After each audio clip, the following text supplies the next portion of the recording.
예, 새해 들어서 첫 의원총회입니다. 우리 선배 동료 의원 여러분들 새해 복 많이 받으시고 강건하시기를 빌겠습니다. 어제 공수처가 부당한 대통령 체포영장 집행을 무리하게 시도했습니다. 대한민국은 법치주의 국가입니다. 법치주의 국가에서는 시간이 걸려도 법률이 정한 절차에 입각해 수사하고 진실을 밝혀야 합니다. 그것이 법치주의고 대한민국의 헌법 정신입니다. 우리가 공수처의 대통령 체포영장 집행을 비판하는 것은 대통령 지키기가 아닙니다. 법 질서 지키기, 법치주의 지키기, 대한민국 지키기입니다. 공수처는 내란죄에 대한 수사권이 없습니다. 그럼에도 서울 서부지법에 체포영장을 청구하였고 서부지법은 법적 근거 없는 공수처의 내란죄 수사권을 인정해 줬습니다. 사법부가 수사체계의 혼선을 부추긴 것입니다. 게다가 판사가 영장에 아무런 이유와 근거도 없이 형사소송법 제110조와 111조를 예로 한다는 조항을 집어넣습니다. 법 위에 판사가 있습니까? 판사가 마음대로 영장에 초법적인 예외 조항을 넣는 것은 입법권에 대한 심각한 도전입니다. 판사가 법 위에 서는 것입니다. 대통령 관저는 1급 군사기밀보호시설구역입니다. 판사가 공수처에 군사기밀보호법 위반을 사실상 종용한 것입니다. 공수처가 초법적인 행동을 저지르자 이제 군과 경찰까지 하극상을 저지르기 시작했습니다. 군경은 경호처장의 협조 요청을 반드시 따라야 하는 것은 아니라는 논리로 경호처장의 지휘에 불응했다고 합니다. 협조에 응하지 않을 심산이었다면 아예 그 자리에 오지 않았어야 합니다. 그런데 군은 현장에서 대통령 관저 정문을 공수처 체포팀에 열어줬습니다. 경찰은 대통령 권한대의 협조 지시마저 불응했습니다. 협조 불응을 넘어선 명백한 하극상입니다. 이제 공수처는 한술 더 떠 최상목 대통령 권한대행에게 협조 요청을 강력히 요구하겠다는 무도한 행태까지 보이고 있습니다. 대통령 권한대행에게 명령하듯이 요구하는 것입니다. 지난 4년간 아무런 역할과 기능을 보여주지 못했던 공수처가 이번 기회에 존재의 이유를 과시해 보이겠다며 지극히 정치적인 행태를 보여주고 있습니다. 당장 중단하기 바랍니다. 공수처는 대통령 체포영장 집행을 둘러싼 사회적 혼란과 불행이 더 이상 가중되지 않도록 자중하길 바랍니다. 공수처는 2021년 설립 이후 4년 동안 기소한 사건이 5건에 불과합니다. 이렇게 역량이 떨어지는 공수처가 수사권도 없는 내란죄를 수사하면서 탈법적, 불법적 영장을 받아서 무리하게 대통령 체포를 시도하고 있습니다. 공수처는 최상병 사건 하나도 제대로 수사하지 못하면서 어떻게 내란죄를 수사하겠다는 겁니까?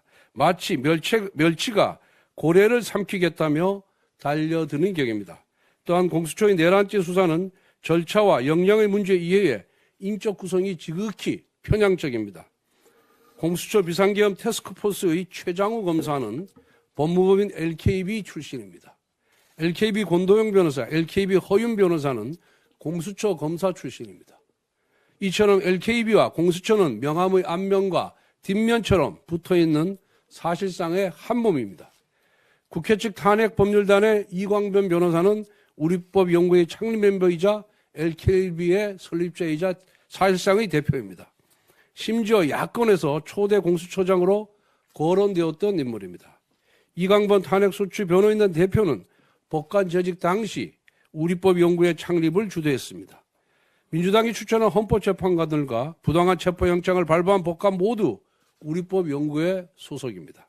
결국 수사기관인 공수처, 탄핵을 소추하는 국회 법률인단, 탄핵 심판을 담당하는 헌법재판관이 모두 민주당과 LKB로 연결되어 있습니다.